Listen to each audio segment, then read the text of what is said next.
सभी को जय यीशु। प्रिय भाई और बहनों, जैसे जैसे हम चालीसा काल की यात्रा में आगे बढ़ते हैं, कलीसिया हमें प्रेम पूर्वक एक गहराई की ओर बुलाती है, अपने हृदय की गहराई में उतरने के लिए और ईश्वर की दया और अनुकंपा को और अधिक महसूस करने के लिए। चालीसा काल का समय एक यात्रा है। यह एक पल या क्षण नहीं, या एक निर्णय नहीं, यह ईश्वर की ओर धीरे धीरे बढ़ने का मार्ग है। चालीसा काल के समय में हम में से कई लोगों ने अपने जीवन को परिवर्तित करने के लिए कई निर्णय लिए हैं। हम में से कई लोग ने अधिक प्रार्थना करना शुरू किया है। कईयों ने उपवास और त्याग के द्वारा अपने जीवन को बदलने के प्रयास में हैं। फिर भी इस यात्रा में आगे बढ़ते हुए हम एक मानवीय सच्चाई को अनुभव करते हैं और अपना संघर्ष जारी रखते हैं। कभी कभी हम अपना संघर्ष जारी रखते हुए हम फिर पाप में गिर पड़ते हैं और हमारे अंदर यह प्रश्न खड़ा उठता है, क्या ईश्वर मुझे फिर क्षमा करेगा? परंतु मेरे प्रिय भाइयों और बहनों, आज ईश्वर का वचन हमें आश्वासन देता है कि ईश्वर की दया हमारे पापों से कई अधिक महान है। ईश्वर दया करने में आनंदित होते हैं। नबी मीका का ग्रंथ अध्याय 7 पद संख्या 18 में वचन कहता है, तेरे सदृश कौन ऐसा ईश्वर है जो अपराध हरता और अपनी प्रजा का पाप अनदेखा करता है, जो अपना क्रोध बनाए नहीं रखता बल्कि दया करना चाहता है। हाँ मेरे प्रिय भाइयों और बहनों, ईश्वर अनिच्छा से क्षमा नहीं करता, वे दया करने में आनंद को अनुभव करते हैं। कभी कभी हम सोचते हैं कि ईश्वर हमारे द्वारा किए गए बार बार के पापों से थक गए होंगे, लेकिन ईश्वर कभी भी हमें क्षमा करते करते नहीं थकते। जब भी हम उनसे क्षमा याचना करते हैं और उनके पास लौटते हैं, वह आनंदित होते हैं। हमारा बार बार लौटना उनको परेशान नहीं बल्कि प्रसन्न करता है।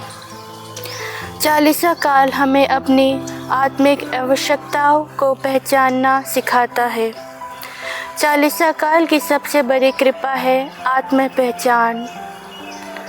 हम इन दिनों अपने अंदर की कटुता, क्रोध, चोट और पाप की कमी और प्रार्थना की कमी को महसूस करने लगते हैं और हमें लगता है कि इन्हें बदलना हमारे लिए बहुत कठिन है।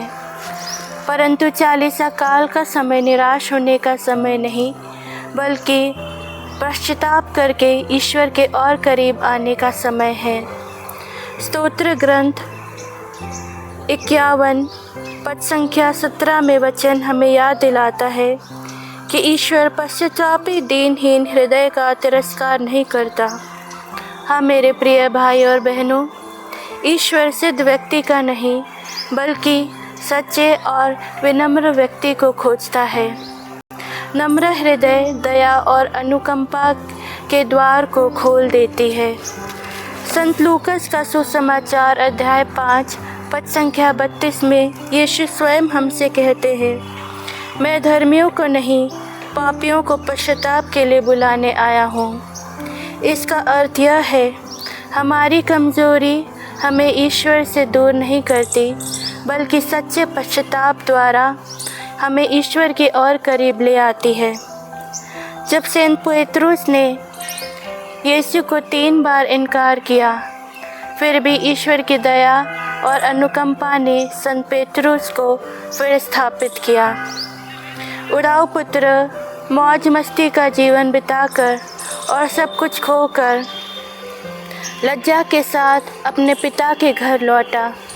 फिर भी पिता ने उसे नहीं तिरस्कारा, फिर भी पिता ने उसे नहीं तिरस्कारा, बल्कि उसको अपनाया और गले से लगाया।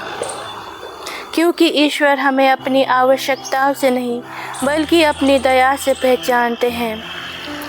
आने वाले दिनों की तैयारी करते हुए ईश्वर हमें अपराध बोध की ओर से विश्वास की ओर आमंत्रित करते हैं। रोमियो का पत्र अध्याय 5 पद संख्या 20 में संत पौलुस कहते हैं, जहाँ पाप की वृद्धि हुई वहाँ अनुग्रह की उससे अधिक वृद्धि हुई।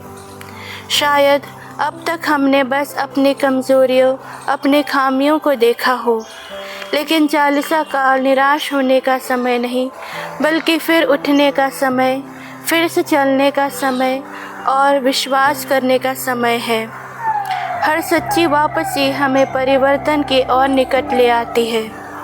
प्रिय भाइयों बहनों, जब हम इस चालीसा काल की यात्रा में आगे बढ़ते हैं तो भय के साथ नहीं बल्कि विश्वास के साथ आगे बढ़े, क्योंकि प्रभु आज भी हमें पुकारते हैं नबी योएल के ग्रंथ द्वारा, अपने पूरे मन से मेरी ओर लौट आओ। आइए हम उनके पास आए, अपने संघर्षों के साथ, अपने टूटे हुए हृदय के साथ, अपने पापों के साथ और अपने घायल मन के साथ, और विश्वास के साथ हम सब अपनी आंखें बंद करके प्रार्थना करें। हे पिता ईश्वर, मैं जैसा हूँ वैसे ही आपके पास आता हूँ, क्योंकि मुझे विश्वास है कि आपका प्रेम, आपकी दया और अनुकंपा मेरे पापों से कई अधिक महान है। मुझे हमेशा आपके दया और अनुकंपा के सहभागी बनने की कृपा दीजिए।